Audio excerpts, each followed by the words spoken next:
여러분, 제가 이제 말씀을 시작하면서 제가 여러분들에게 한번 질문을 하도록 하겠습니다. 여러분, 이 사람이 누군지 한번 맞춰봐 주시기를 바랍니다. 이 사람을 맞추실 수 있으면 여러분은 엄청난 상식을 가지고 계신 분이십니다. 이 사람이 누구입니까? 그는 작은 꼬마 시절에 목사가 될 꿈을 가지고 있었고 때때로 빈 의자에 올라가서 목사 흉내를 내며 설교를 했습니다. 그는 노래에 천부적인 재질이 있어서 전혀 음악 공부를 하지 않았음에도 교회의 합창단 인원이 되었고 젊은 청년이 된 그는 열심히 교회에 다녔습니다. 그는 음악 감상에 대한 요리도 대단해서 한때는 앉은 자리에서 바그너의 작품 로헨그린을 계속해서 10번이나 들은 적이 있다고 합니다.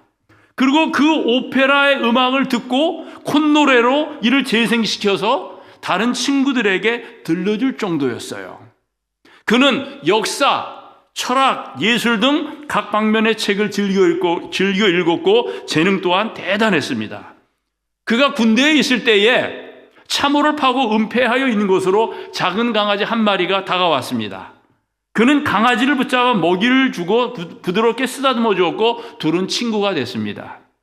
그런데 어느 날 누군가 그 강아지를 훔쳐가 버리자 슬픔에 잠겨 며칠 동안 제정신이 아니었습니다.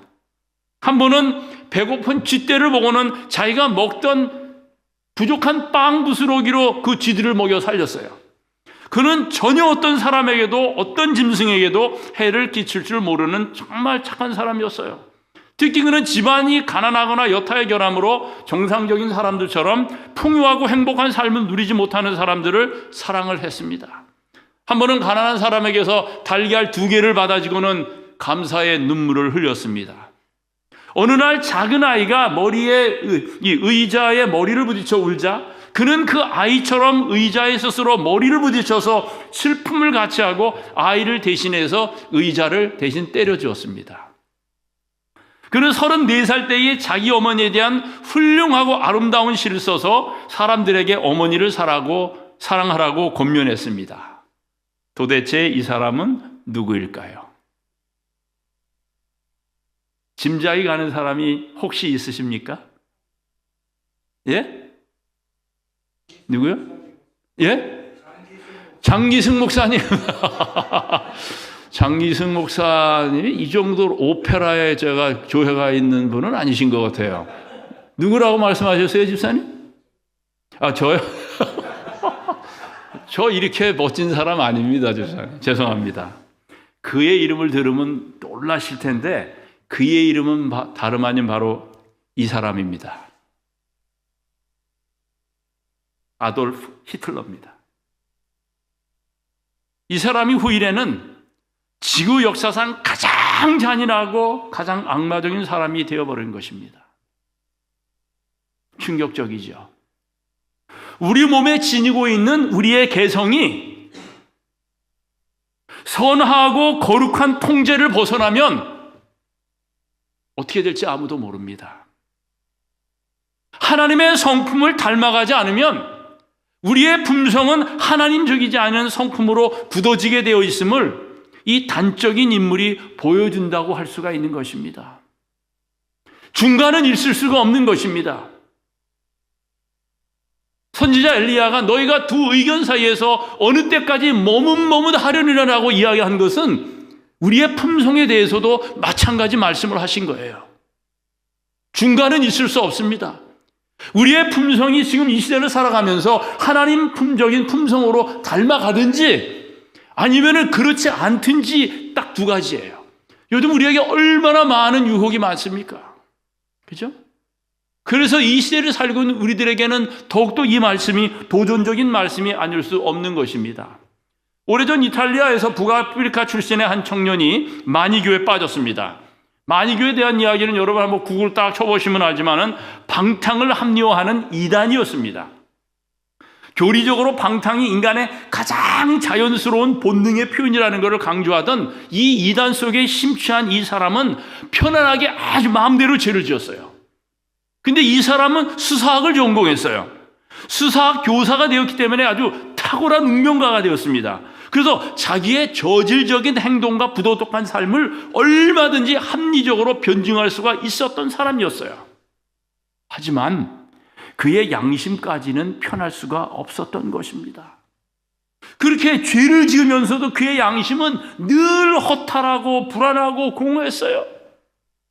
그러던 어느 날 갑자기 자기의 집 바깥에 정원에서 아이들이 놀고 있는데 그 옆에 길을 딱 지나가고 있는데 머리에서 뜬하니 소리가 들리는데, 이상하게 충격적인 소리가 들리는데, 펴서 읽어라 펴서 읽어라 집어 읽으라는 소리가 딱 들려왔어요.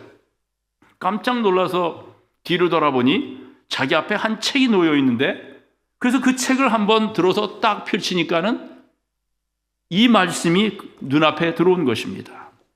로마서 13장 11절에서 14절 말씀이에요. 또한 너희가 이 시기를 알거니와 자다가 깰 때가 되었으니 이는 이제 우리의 구원이 처음 믿을 때보다 가까웠음이니라. 밤이 깊고 낮이 가까웠으니 그러므로 우리가 어둠의 일을 벗고 빛의 갑옷을 입자. 낮에와 같이 단정히 행하고 방탕과 술 취하지 말며 음란과 호색하지 말며 쟁토와 시기하지 말고 오직 주 예수 그리스도로 옷 입고 정욕을 위하여 육신의 일을 도모하지 말라. 그는 이 말씀 앞에 정신을 차리기 시작하는 거예요. 충격을 받았어요. 그의 어린 시절에 자기의 입술로 찬양하던 예수, 자기의 어머니 모니카가 그렇게 사랑했던 예수님 앞에 다시 돌아와서 자기의 죄를 회개했고 그리스도의 위대한 제자가 됩니다. 그가 바로 누구예요? 그가 바로 성 어거스틴입니다. 이 경험 후에 그는 세상에서 썩어질 것을 피하여 빛의 갑옷을 입었고 주 예수 그리스도로 옷 입게 되었던 거예요. 그의 품성이 하나님의 품성을 닮아가게 되었다는 말씀입니다. 여러분, 우리가 하늘나라에 가게 될 때에 유일하게 가지고 가는 것이 무엇이라고 들었습니까? 이 땅에서 우리가 그렇게 수고하여 모은, 꼭 한 번쯤은 가져보고 싶어한 저 패시픽 팔리사드에 있는 거대한 저택입니까? 예? 이번에 여러분 그 불난 저택 가운데에 뭐 얼마짜리 저택이 있다고 그래요? 여러분 아시는 대로 페리스 힐튼, 그죠?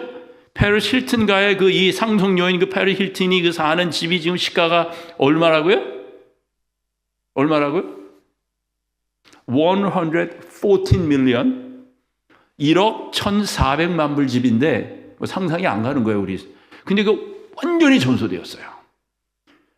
태평양 바다가 내려다 보이는 그 패시픽 팔리사이드에 있는 그 어마어마한 그 집들이, 그래가지고 일찌감치 인슈런스 회사가 뱅크럽을 불러버린 이유가 감당이 안 되는 겁니다. 감당이 안 되는 거예요.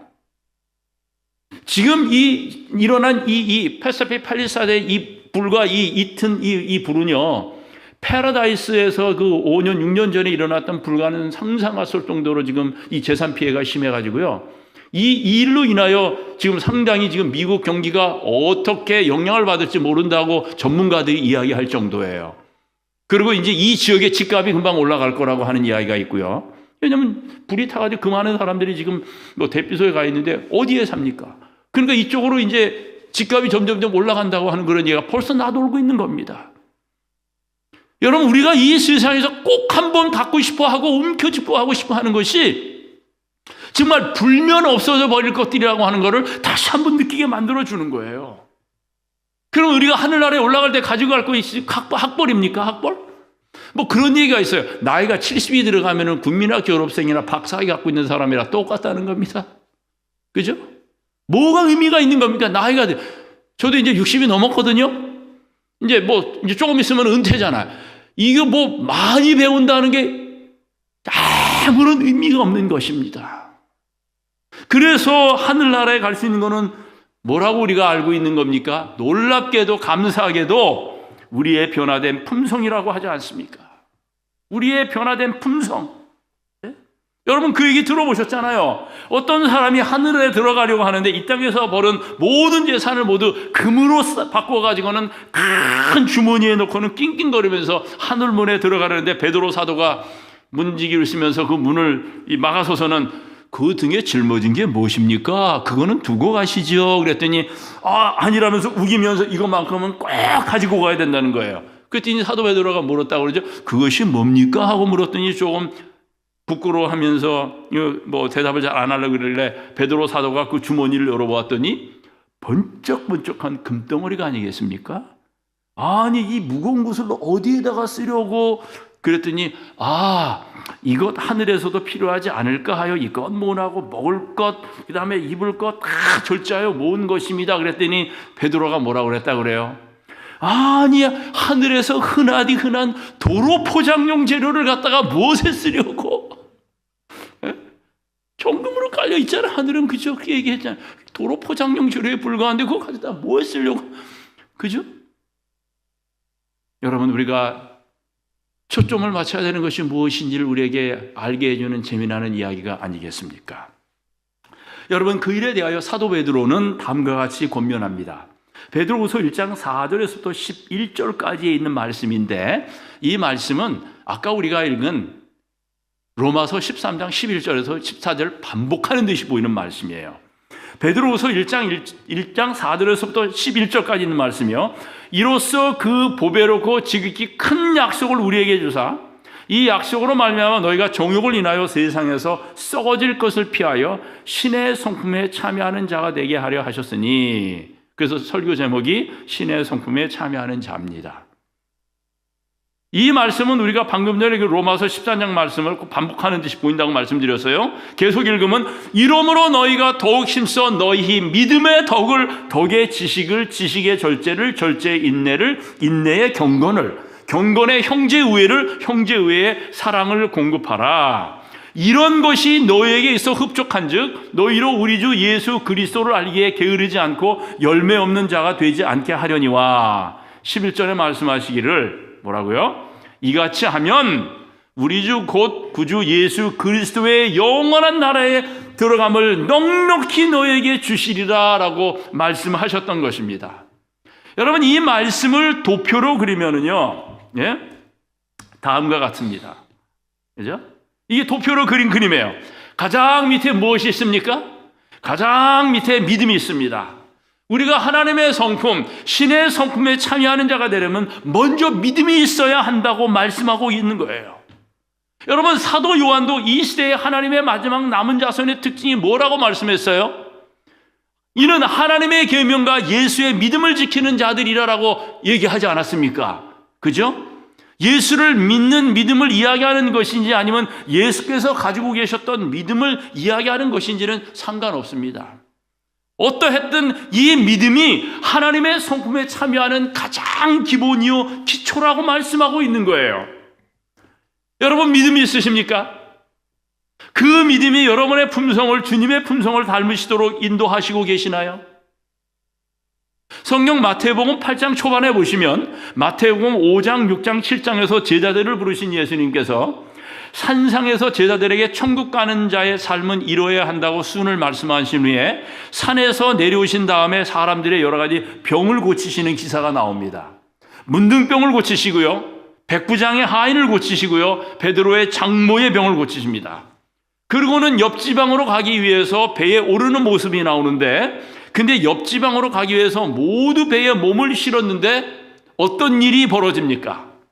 마태복음에서는 큰 놀, 마가복음과 누가복음에서는 큰 광풍이라고 표현하는 엄청난 파도가 제자들이 타고 있는 배를 위협합니다.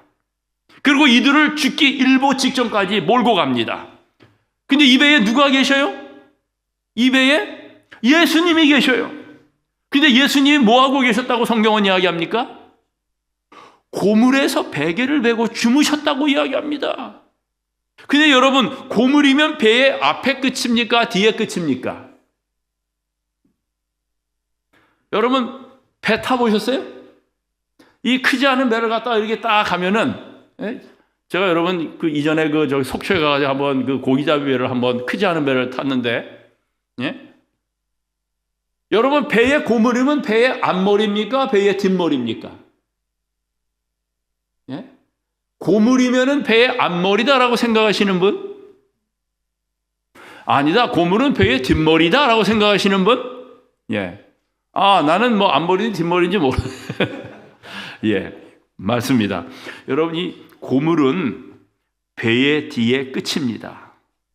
그럼 여러분 배를 타보시면 알지만 이 배가 갈 때 어떻게 갑니까? 배가 앞이 들려서 갑니까? 뒤가 들려서 갑니까?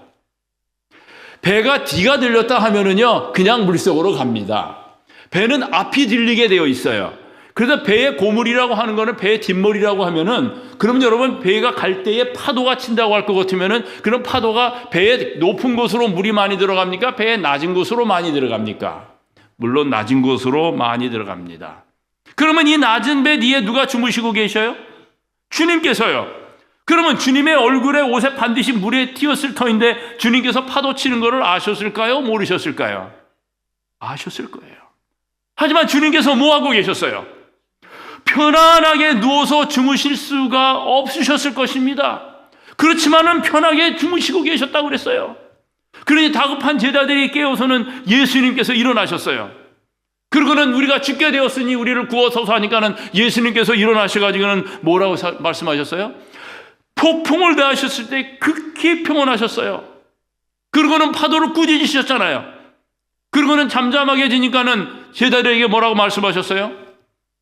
너희들이 믿음이 어디 있느냐라고 말씀해서 꾸짖으셨어요. 예수님의 마음에는 두려움이 없었기 때문에 말이나 표정에 두려워하는 기색이 없었다고 이야기하십니다. 그런데 예수께서 당신이 가지신 전능하신 능력에 의리하셨기 때문이 아니었다고 영감의 글은 증언하는데, 예수께서 조용히 쉬신 것은 뭐라고 말씀하시냐면 땅과 바다와 하늘의 주의 입장에서 하신 것이 아니라 그 능력은 그분께서 이 땅에 오실 때에 버리셨는데 내가 아무것도 스스로 할 수 없노라고 말씀하셨는 그분은 하늘 아버지의 능력에 의뢰하셨다라고 시대소망은 이야기하는 거예요. 그리고는 예수께서 쉬신 것은 믿음 곧 하나님의 사랑과 돌보심을 믿는 믿음 안에서였기 때문에 폭풍을 잔잔하게 하셨고 그 폭풍 속에서도 그분이 그렇게 평온하실 수 있었다고 말씀하신 겁니다. 그게 바로 예수님이 가지셨던 믿음이었다는 것입니다. 예수님의 제자들도 예수를 의뢰했다고 하면 저들은 평강 가운데 있었을 거예요. 하지만 위기를 당했을 때의 저희의 두려움은 그들의 불신을 드러내줍니다. 여러분, 사람의 믿음은 언제 보면 나타납니까? 위기에 처해 있으면 사람이 어떠한지 나타납니다. 그 사람이 참다운 믿음을 갖고 있는지 안 갖고 있는지는 평안할 때는 모릅니다. 그러나 삶의 위기가 닥치고 불편함이 급습할 때에 정말 그가 믿음에 있는 사람인지 아닌지를 알게 되는 것입니다. 그래서 이 세상에 우리가 살면서 점점점 힘들고 어려운 고난의 파도가 우리 자신을 휩쓰는 이유는 하나님께서 끝없이 너의 믿음이 어디 있느냐를 확인하기 위한 주님의 음성임을 우리가 알아야 한다는 것입니다. 그런데 여러분, 우리는 얼마나 제자들이 겪는 그런 똑같은 경험을 겪습니까? 시험의 태풍이 점점 거세어지고 번개불이 무섭게 번쩍거리고 파도가 우리를 덮칠 때에 우리는 우리를 도우실 수 있는 예수님이 계심을 잊어버리고 우리가 얼마나 자주 홀로 폭풍과 싸웁니까? 우리의 희망이 다 사라지고 멸망 직전에 빠질 때까지 우리는 우리 자신을 힘을 의뢰합니다. 그러나 불행 중 다행이지만 죽기 일보 직전에 가서야 우리는 예수를 기억합니다. 다행한 일이지요. 하지만 끝까지 예수를 기억하지 못하는 사람들도 있습니다. 내가 힘들고 어려웠을 때 주님 어디 계셨느냐라고 불평하면서 신앙을 저버리는 사람들이 얼마나 많이 있는지 모릅니다. 그런데 파도를 잔잔하게 하신 예수님께서는 제자들에게 뭐라고 말씀하셨어요? 어찌하여 무서워하느냐, 어찌하여 두려워하느냐, 믿음이 적은 자들아. 마태복음과 마가복음의 표현입니다. 근데 자상한 누가복음은 또 뭐라고 표현하냐면 너희 믿음이 어디 있느냐라고 기록하고 있어요. 너희 믿음이 어디에 있느냐? 예수에게 있지 않은 믿음은 믿음이 적은 것입니다. 아니, 믿음이 없는 것입니다. 바람과 바다라도 잠잠케 하시는 예수께 믿음이 없다 보니까 그들의 행로에 이르러 온 광풍을 그들이 감당하지 못하고 두려워 떨었던 것입니다. 여러분, 마태복음 8장 초반에서 분주한 하루 일과 후에 이웃 마을로 가자고 한 분은 누구셔요? 한번 성경 보셔요. 마태, 마가, 누가복음은 모두 예수께서 제자들에게 저편으로 건너가자 하셨다라고 기록하고 있습니다.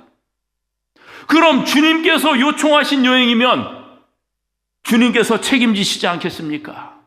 그것이 광풍이든 지진이든 천재지변이든 화재든 주님께서 요청하신 여행이시고 주님께서 가자고 한 여행이면, 그리고 주님께서 그들의 삶의 배에 타고 계시면 주님께서 그 안전을 책임지시지 않으시겠습니까?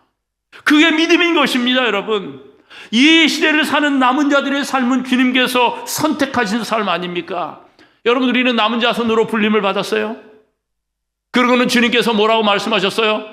성도의 인나가 여기 있나니 저는 하나님의 계명과 예수의 믿음을 지키는 자니라라고 말씀하시면서 이 시대를 사는 우리들이 반드시 인내해야 할 것을 주님께서 말씀하신 겁니까? 이 시대를 사는 우리 남은 자손은 하나님이 선택하신 삶이에요. 하나님이 진리로 가자고 하신 삶을 사는 사람들입니다. 그러면 하나님이 책임져 주시지 않겠습니까, 여러분? 그게 믿음인 것입니다. 그래서 하나님의 품성을 닮아가는 가장 기초의 믿음이 있는 것입니다, 여러분.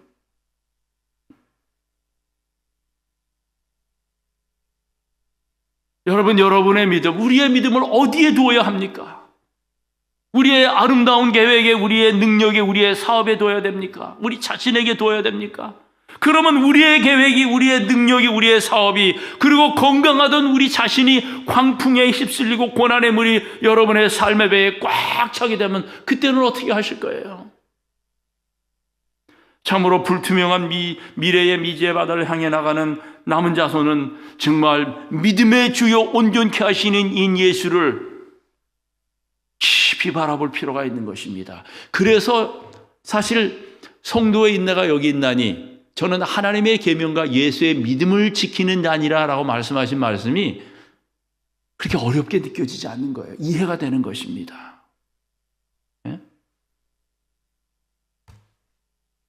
그리고 성경은 하나님의 성품에 참여하는 자가 되려면 우리가 가지고 있는 믿음에 무엇을 공급해야 한다고 이야기합니까? 믿음의 덕을. 여러분, 강한 믿음의 덕이 없으면 어떻게 됩니까? 강한 믿음의 덕이 없으면 사람들은 그들의 믿음을 가지고 사람들을 판단하고 비난하려고 합니다. 그래서 덕이 있어야 한다고 이야기한 것입니다. 그러면 덕은 무엇입니까? 덕이 뭡니까, 여러분? 덕. 아유, 저 사람은 덕스러워. 그러면 그 덕이 뭐예요? 사전을 찾아보았더니 덕을 이렇게 정의를 했더라고요. 잘 들어보셔요. 이 사전적 정의, 사전이 이렇게 얘기합니다. 덕, 윤리적, 도덕적 선에 대한 의지의 항상적 지향성 및 선을 실현하는 항상적 능력. 무슨 말씀인지 이해가 되십니까? 모르겠어요. 그래서 한자어로, 여러분 이 덕이라고 하는 단어를 찾아보고 이 한자어의 의미가 무엇인지 옥편을 살펴보았더니 이 옥편에는 이 덕이라는 단어를 풀이해놨는데 10, 우주의 완전한 순수함과, 제 위가 10이잖아요. 그죠? 우주의 완전 순수함과 1, 우주의 창조적 생명력 사이에서 4의 정신, 이것은 형체를 완성하여 결실을 구하고자 하는 의지, 이것은 심성적 측면에서 의로운 기상으로 드러나는 것인데 이것이 우주가 유지 순환될 수 있도록 도와주는 매개침을 깨닫고 이를 본받아 마음을 닦아 나가는 것이며 이를 행하는 것이다 라고 옥편은 그렇게 정의를 내렸어요. 무슨 말씀이에요? 모르겠어요. 그래서 성경 모노 사전에 제가 가봤어요. 덕, 헬라어로 아레테. 이 말은 생각과 감정과 행위의 덕스러운 모습, 그리고 겸손, 선함, 순결함과 같이 뛰어난 도덕적 우습성. 조금은 이해가 가는데 여전히 그 덕이라는 말을 설명을 하려고 하는데 또 덕이라는 말을 또 집어넣고는 설명을 하니 조금 이해는 조금 되긴 하지만 좀 아리까리합니다. 그래서 옛날 장자가 이 덕에 관해서 예를 들은 도덕경에 보니까 조금 이해를 쉽게 언급해 놓았더라고요. 장자는 이 도덕경에서 한번 잘 들어보세요. 제주와 비교해서 덕을 풀이해 놨는데, 제주는, 우리가 가지고 있는 이 제주는 빨랫줄에 걸린 속옷과 같고 덕은 장롱 속에 넣어둔 속옷과 같다.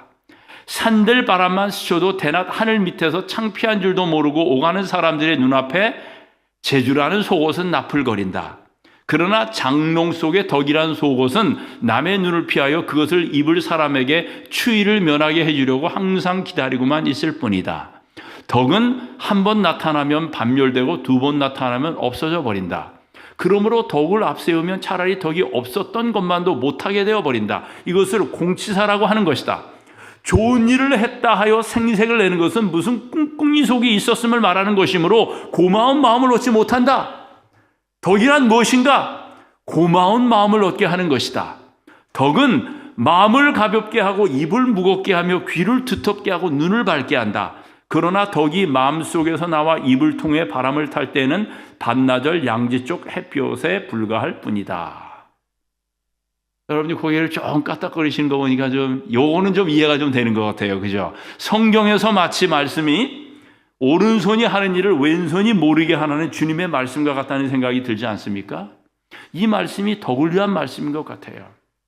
그래서 이 장자는 예수님 오시기 전에 태어난 사람이지만 모든 선한 것들이 빛들의 아버지께로 온다는 말씀이 맞는 말씀인 것 같아요. 이런 덕스러운 마음속에 믿음이 있다고 하면 세상에 얼마나 강력한 증거가 되겠습니까? 여러분, 덕이 없이 믿음만 있으면 어떻게 되는지 압니까? 자신의 믿음이 최고인 줄 압니다. 그렇지 않은 사람을 판단하게 됩니다. 여러분, 이 믿음이라고 하는 것은 마치 양날을 가진 칼과 같아요. 한쪽 날이 있는 것만 아니라 양쪽에 날이 서 있기 때문에 이것이 덕으로 뒷받침되지 않으면 이 믿음이라는 것이 나뿐만 아니라 상대방도 가차없이 상처를 주는 일을 하게 되는 것입니다. 열심히 한 주일 동안 큰 마음을 부어 금식 기도를 했어요. 한 주일 금식 기도를 하니 얼마나 은혜가 충만합니까?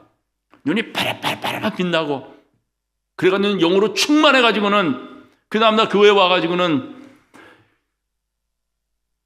목사님, 금식 해보셨습니까? 금식도 안 해보고 어떻게 말씀을 준비하십니까? 판단하는 것입니다.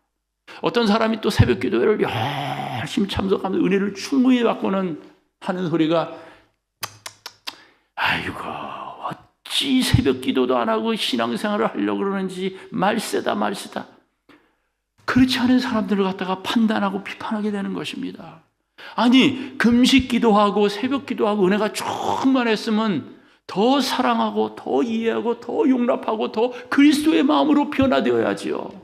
그렇지 아니하는 사람을 자르고 재고, 그래서 이 믿음이라는 것이 정말 덕이 뒷받침되지 않으면은 참 위험한 것입니다, 여러분. 정말 위험한 거예요. 여러분, 인덕이 중요합니까? 인복이 중요합니까? 인덕이 중요합니까? 인복이 중요합니까? 인복이 있는 사람이 인덕이 없을 수가 있어요. 어떻게든지 해가지고는 사람들이 주변에 많이 끄는 사람 있잖아요. 특별히 요즘 시대에 농담 잘하고 재미나는 이야기 그런 얘기 아주 습관적으로 해가지고 사람들을 재미나게 하고 웃기는 사람 옆에는 사람들이 많이 끌을 수 있어요. 인복이 있을 수 있습니다. 그러나 그 사람이 인덕은 없을지 몰라요. 그러나 인덕이 있는 사람은 그죠? 자연스럽게 인복이 있게 마련인 것입니다. 그래서 덕이 중요한 것입니다, 여러분. 그래서 믿음의 덕을이라고 이야기하는 거예요. 덕 있는 사람, 우리가 존경하는 사람 아닙니까? 여러분, 우리가 가정에서부터 덕을 쌓을 수 있다면 얼마나 좋겠습니까? 여러분 들으셔서 기억나실 거예요. 노인 프로그램에서 낱말 맞추기 퀴즈가 진행되었는데 할아버지는 낱말이 적힌 글자판을 보고 할머니에게 설명하면 할머니가 그 답을 맞히는 게임 여러분 들으셔서 기억나시잖아요. 그러니까 할아버지가 딱 뒤에 있는 천생연분이라는 글자판을 보고 할머니를 향해서 뜻을 설명했다고 하잖아요. 여보, 우리처럼 오래 잘 사는 사람을 뭐라고 하지? 그랬더니 할머니가 말이 없어요. 아, 왜 우리 부부 사이 왜 이거라고 하잖아. 그래 할머니가 알았다는 듯이 미소를 지으며 뭐라 그랬다 그래요? 왼수. 객석이 웃음바다가 돼. 다시 할아버지가 설명합니다. 아니, 그것 말고 네 글자 말이야, 네 글자. 그랬더니 할머니는 더욱 자신감 넘치는 표정으로 뭐라 그랬다 그래요? 평생 원수. 이 할아버지는 천생연분이라는 걸 갖다가 그렇게 설명했지만 그 할머니는 평생 원수. 그래서 이제 이 사회자가 질문했어요. 에? 할아버지, 그동안 부부싸움 안 하셨어요? 그랬더니 할아버지 말은 예, 할머니가 내 성격을 잘 알아서 모두 받아주었어요. 우리는 천생연분입니다. 그랬더니 할머니의 대답은 전혀 딴판이요. 부부싸움이요? 말도 말아요. 내 속 썩는지 누가 알아요? 하나님이나 검게 탄 내 속 아실는지. 여러분, 우리 한국 사람들이 황혼 이혼을 하는데 남자들이 황혼 이혼을 요구하는 경우가 많습니까? 여자분들이 이 황혼 이혼을 요구하는 경우가 많습니까? 남자들이 황혼 이혼을 요구하는 케이스는 거의 없습니다, 여러분. 여러분이 들으신 얘기잖아요, 그죠? 2탄 말씀드릴까? 할아버지와 할머니가 나들이를 가게 되었어요. 한참 걷다가 피곤함을 느낀 할머니가 영감, 나 좀 업어줄 수 없어? 라고 물었대요. 할아버지는 업어주기 싫었지만 나중에 들을 잔소리가 겁이 나서 할머니를 업어주었습니다. 업혀가던 할머니는 조금 미안했던지 나 무겁지? 라고 하였더니 그랬더니 할아버지는 퉁명스럽게 그럼 무겁지? 할머니가 왜? 라고 묻자 할아버지는 머리는 돌머리지 얼굴은 철판이지 간은 부었으니까 그렇지 대답하더랍니다. 그런데 돌아오는 길에는 할아버지가 다리를 다쳤어요. 할멈 다리가 아파 나 좀 업어주라. 할머니가 갈 때 일도 있고 해서 할아버지를 업어줬답니다. 이에 미안한 할아버지가 나 무겁지 하면 자기를 따라할 것 같아서 나 가볍지? 물었대요. 그랬더니 할머니는 그럼 가볍지? 왜? 라고 묻자 할머니는 머리는 비었지, 입은 싸지, 호파엔 바람만 잔뜩 들었으니까 가볍지? 아무리 친한 사이라 해도 서로 가정에서부터 덕을 쌓아야 될 필요를 우리가 느끼는 것입니다, 여러분. 예? 저는 저 그림을 참 좋아합니다, 여러분. 저 할머니와 할아버지가 백발이 성성해서는 말이죠. 지팡이 집에 둘이 손 꼭 잡고 가는 모습. 여러분, 우리가 늙어가고 싶은 모습이 저 모습 아닙니까? 예? 그렇죠? 믿음의 덕을. 그리고 이런 덕에 무엇을 공급하라고요?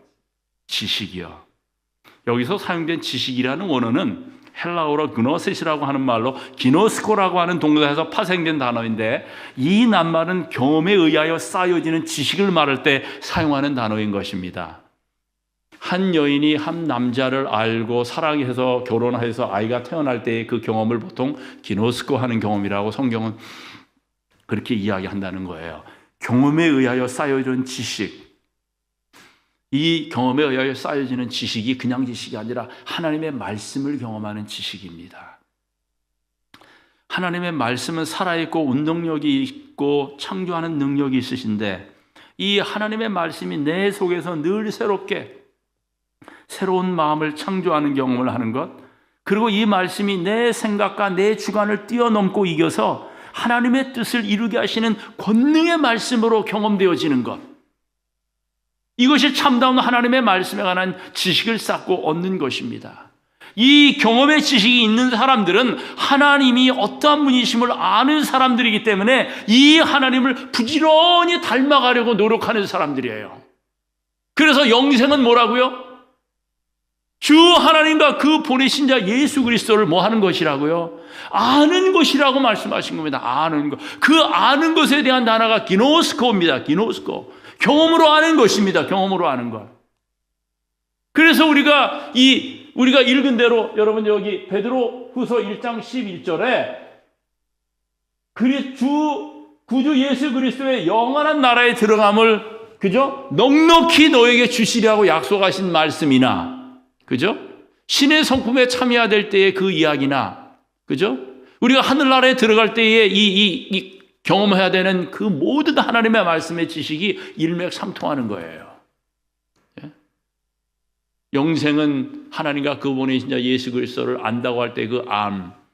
여기에서 우리가 하늘에 들어감을 넉넉히 허락하신다고 말씀하실 때 믿음, 덕, 지식.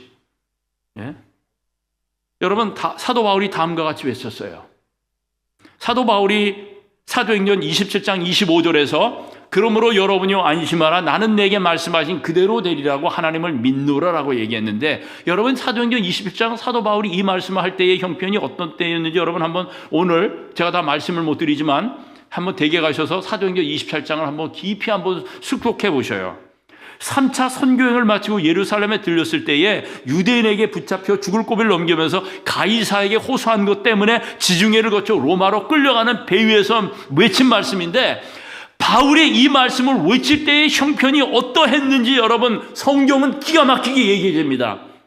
구원의 여망이 전혀 없이 이제 죽기 일보 직전에 배가 난파되고 배가 막 떠내려가가지고 유라굴로 강풍이라고 하는 거대한 이 폭풍에 몰려가지고는 지금 완전히 이 배가 완전히 물속으로 다 빠져서 모든 사람들이 수장되기 일보 직전이에요. 그때에 바로 뭐라고 얘기했느냐면은 바울 사도가 그 말을 이야기를 한 겁니다. 예? 나는 내게 말씀하신 그대로 세상 역사가 그렇게 되리라고 믿는다. 주님께서 그 전날 나타나셔서 말씀하셨거든요. 너 가운데 있는 한 영혼도 잃어버리지 아니할 거라고 이야기하고 네가 그들을 다 구원하리라는 말씀을 하나님이 하셨는데 그것이 그는 이 가장 기가 막힌 폭풍 속에서 그의 삶 속에서 일어날 것을 그는 알고 믿었어요. 그는 경험했기 때문에 하나님의 말씀을 그는 확신했어요. 여러분, 풍랑이 치고 구원의 여망이 다 없어져 버린 현대를 위해서 우리가 해줄 수 있는 말도 이 바울과 같이 나는 내게 말씀하신 그대로 이 세상 역사가 성경대로 그대로 이루어지리라고, 그리고 여러분의 삶이 그렇게 되리라고 나는 하나님을 믿습니다라고 과감하게 말할 수 있는 확신이 있어야 되는 것입니다. 그러나 이 말씀을 경험하지 않으면은 그런 말을 할 수가 없는 거예요. 우리가 왜 점점 우리가 세상을 향하여 증거하는 말씀의 열도가 왜 자꾸 줄어들어 갑니까? 약해져 갑니까? 말씀에 깊이 침잠해서 이 말씀 속에서 우리 자신의 아이덴티티를 찾지를 못하기 때문에 약해지는 거예요. 자신이 없어지는 겁니다.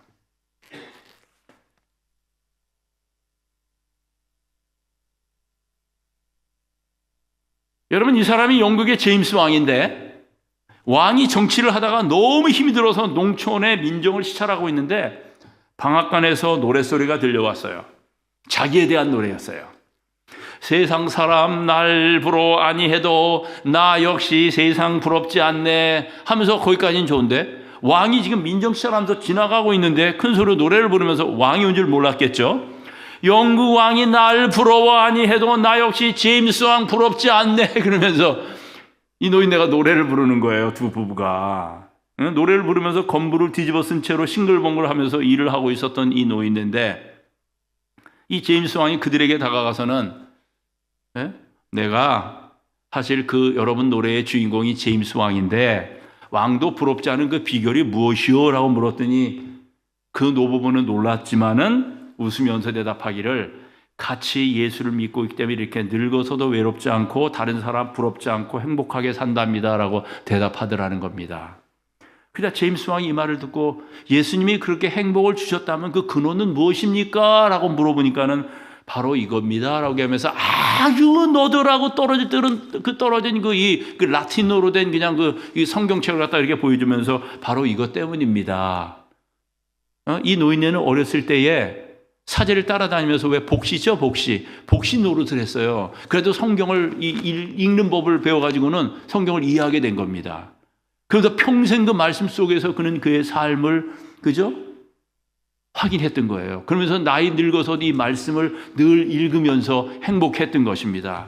그 말을 듣고 왕은 수많은 언어학자와 인력을 동원해서 라틴어로 된 성경책을 원문에 가깝게 번역하기 시작했는데 이때 만든 성경이 여러분이 잘 아시는 킹 제임스 버전 금정역 성경인 것입니다. 여러분 1611년에 이때부터 영국은 제임스 왕이 성경을 번역하고 국민들에게 성경을 읽게 해서 성경대로 사는 나라가 되었고 신사의 나라가 되기 시작한 것입니다.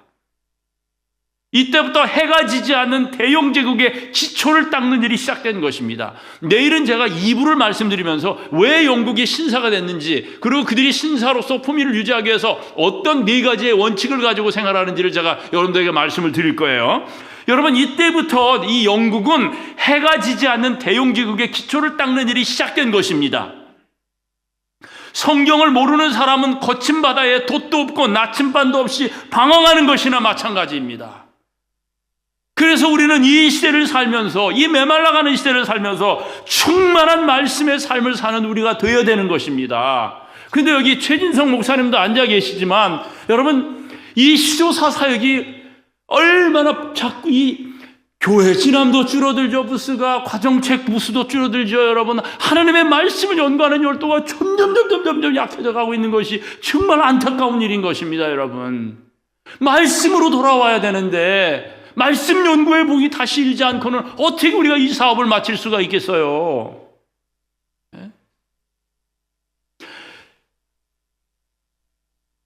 덕의 지식을, 하나님의 말씀의 지식, 여러분, 우리 제7일 안식을 예수 재림교회만큼 펼쳐진 진리 가운데 사는 백성들이 어디 있습니까? 여러분, 우리만큼 예언의 신의 그 밝은 빛 가운데 사는 백성들이 또 어디 있습니까?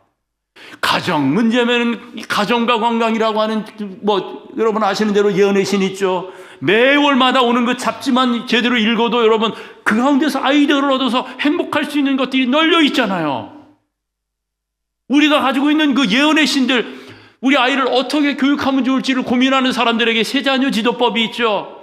부부 생활을 어떻게 해야 되는지 모를 때 여러분 재림신도의 가정 읽으면 답이 나오죠. 건강을 어떻게 건강하게 먹고 마실까를 갖다가 살피기 위해서는 음식물과 식생활에 관한 권면이 있죠. 이거는요, 하나님께서 이 마지막 시대를 사는 백성들이 정말 예수님의 품성을 담도록 하시기 위하여 하나님께서 주실 거는 몽땅 다 주신 백성이 바로 이 제7일 안식 예수 재림교회 백성들이잖아요. 근데 우리가 이 특권을 너무 사용하지 못하는 것 같아서 너무 안타까운 겁니다, 여러분.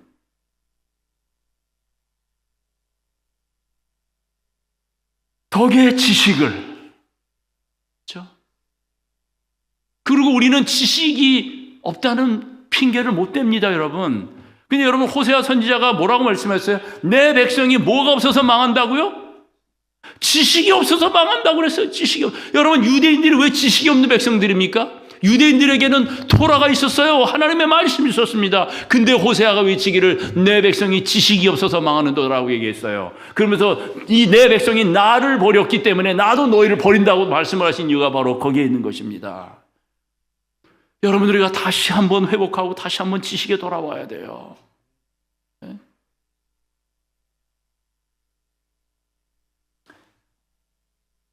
이제 요것만 제가 말씀을 드리고 일부를 마감합니다. 내일은 인내, 경건, 형제의 사랑 파트는 2부로 제가 내일 말씀을 드릴 거고, 오늘 말씀을 안 들으신 분들은 내일 내가 재방송 안 합니다.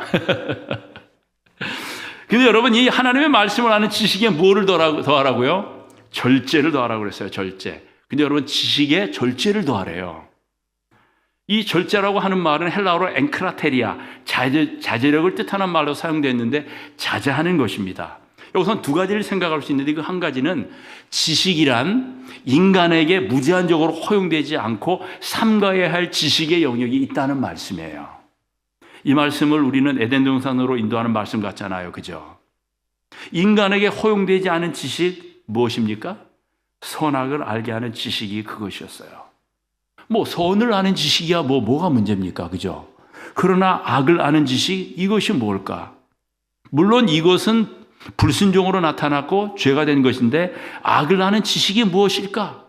하나님이 금하신 악을 아는 지식, 악을 아는 지식입니까? 악으로 인도하는 지식입니까? 한번 우리가 생각해 볼 필요가 있어요. 그래서 하나님이 금하신 거예요. 그래서 절제, 지식에는 절제가 있어야 된다고 얘기하는 겁니다. 그리고 아는 거에 대해서도 너무 이렇게 드러내놓고 자랑하지 말아야 될 부분을 절제라는 항목에 하나님이 묶어주신 겁니다. 허용된 지식이라 하더라도 그 지식으로 말미암아 교만해져서 넘어서는 안 될 영역이 있다는 것을 아는 힘, 이것이 바로 절제라는 거예요. 이런 의미에서 지식의 절제가 요구된다는 것입니다. 그리고 지식이 있는 사람이, 좀 뭔가를 알고 경험한 사람이 말과 행동을 자제하지 않고 절제하지 않으면 어떻게 됩니까? 즉 교만하면 어떻게 됩니까? 우리가 알아야 되는 것은 절제하지 않은 지식은 무지보다 못함을 우리는 여러 경우에서 볼 수가 있어요. 절제하지 않은 지식은 아예 그걸 모르는 무지함보다 못하다는 것을 우리는 여러 경우에서 보게 됩니다. 우리가 그리스도인으로 삶으로 성공해야 되는 데는 세 가지가 있는 것 같은데, 첫째로 그리스도인으로 성공적인 그리스도인의 삶을 살려면 첫째 영성이 있어야 돼요. 영성 있는 그리스도인이어야 됩니다. 두 번째는 지식이 있어요. 지혜가 있어야 돼요. 지혜. 세 번째는 겸손해야 합니다. 그렇지 않으면요, 무너질 수밖에 없습니다. 그리고 참다운 지식으로 마음에 꽉 차 있는 사람은 해야 할 말과 하지 말아야 할 말을 구분해서 할 수 있는 사람들인 것입니다. 이 말씀은 경우에 합당한 말은 아로새긴 은쟁반의 금사과와 같은 말을 하는 사람이라는 것입니다. 여러분, 저 단어의 의미를 여러분 아시지요? 저거를 뭐라고 읽습니까? 저거를 뭐라고 읽습니까?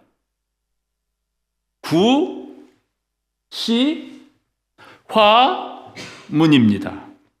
저게 무슨 말이에요? 화가 들어오는 문은 입이라는 의미입니다. 절제 항목을 이야기하면서 뭐를 조심해야 된다는 거예요? 입을 조심해야 된다는 것입니다. 절제해야 하는 항목 중에 가장 큰 항목인 것입니다. 입을 조심하는 겁니다. 그리스도인의 절제의 최고의 항목은 바로 우리의 입술입니다. 그래서 이 입술이 얼마나 중요한지는 이 야고보 사도는 그의 야고보서 한 장에서 이게 말하는 거에 대하여 한 장 전체를 할애하고 있잖아요. 예? 절제하는 것입니다. 조심해야 되는 것입니다. 어느 낚시꾼이, 특별히 우리 그리스도인으로서 조심해야 될 것은 이 입인 것 같아요. 어느 낚시꾼이 강둑에 앉아서 낚시를 하고 있었어요. 하루 종일 헛방을 치고 있는데 이제는 집에 가야 되겠다. 에이, 오늘은 완전히 공쳤네 하고서는 일어나려고 하는데 낚싯대가 흔들려서 탁 잡아보니까는 물고기 한 마리가 걸렸어요. 솜씨를 발휘해서 멋지게 찌어서 잘 끌어내보니까 더 큼직했습니다. 그때 강둑을 지나던 어떤 여자 한 분이 낚시꾼이 고기를 잡아 올리는 모습을 보았어요. 그 여자는 낚시꾼 옆으로 다가가서 망태기 속에 고기를 바라보더니 퍽수다스러운 어조로 다음과 같이 말하는 것입니다. 아이고, 어쩌면 저 불쌍한 고기를 잡았니? 저 작은 동물을 무자비하게 잡다니. 그러면서 아니, 저 고기에 대해서 인종도 없단 말이에요. 저 불쌍한 것을 낚시로 끼워서 끌어올리다니.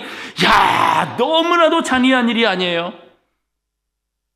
아니, 하루 종일 앉아가지고 공치다가 집에 가면은 자기 부인한테 뭐라고 핑계를 댈지 몰라가지고는 또 하루 공쳐가 또 돈 낭비하고 시간 낭비했다는 얘기를 들을까봐 그냥 답답해가지고는 그 걱정하면서 딱 낚아올린 게 딱 한 마리 그래도 낚아올려가지고 이거 갖다 주면 그래도 좀 잔소리는 덜 하겠지. 요거로 저기 한 끼 저녁은 때울 수 있겠다 해가지고 딱 잡았는데 지나가는 여인이 그걸 보고는 와가지고는 그런 이상한 누구 표현으로는 초치는 이야기를 하니 이 낚시꾼이 그 여자분을 살펴보더니 쳐다보면서 하는 말이, 낚시꾼이 약간 실망한 듯한 표정을 지으면서 말을 하기를, 글쎄 말입니다. 이 고기가 입만 꼭 다물고 있었으면 괜찮았을 텐데 그만.